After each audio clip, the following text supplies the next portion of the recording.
package that we've chosen for this car is a straight six engine, which obviously is the original choice of engine for these cars. It's a matter of packaging under the bonnet, and it also has the right soundtrack to it.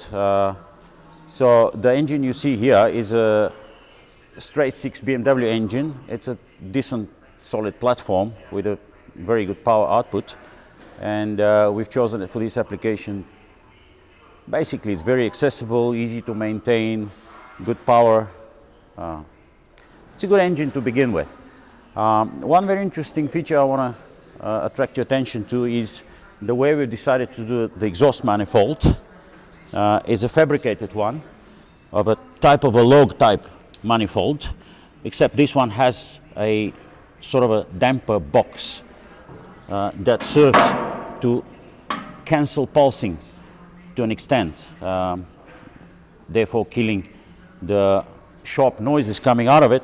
The interesting feature that will definitely appeal to the enthusiasts is that we've chosen to use the connection, a standard turbo T4 flange, which in a normally aspirated engine we just use for the exhaust to connect to and straight head out of the engine, where in a platform using a turbo conversion, it's a standard manifold that we use without changing, by just basically bolting the turbo onto it, and then the exhaust heads out. And the manifold is made out of 3mm stainless steel, which is robust enough, easy to make, good looking, and we've selected not to save a lot of weight on the exhaust manifold, but rather make it durable, robust, and reliable. And yes, it's the way you can see. How is it made?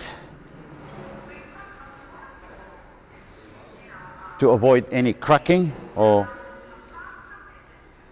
undesired effects out of it.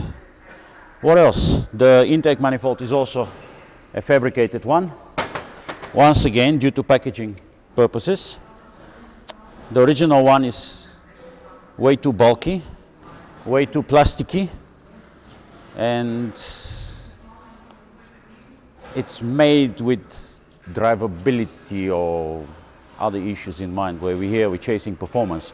So we will be making a plenum of a type, how can I say, high performance, with the trumpets on, and the entire plenum will be designed around this application with the injectors pointing into the trumpet for better emulsification of the fuel and better mixture, more efficient, better power output, and generally better manifold. The suspension you see here is not going to be the featured suspension on the car. The major difference will be the shock absorber layout. Currently we're having a direct attachment of the shock absorber, coilover shock absorbers, directly onto the control arm, where in the feature car it will be inboard mounted shock absorbers with the cantilever, very much Formula 1 type of shock absorber activation with the push rods, which gives us infinite ability of adjustment and changing the characteristics without actually changing the shock absorber itself.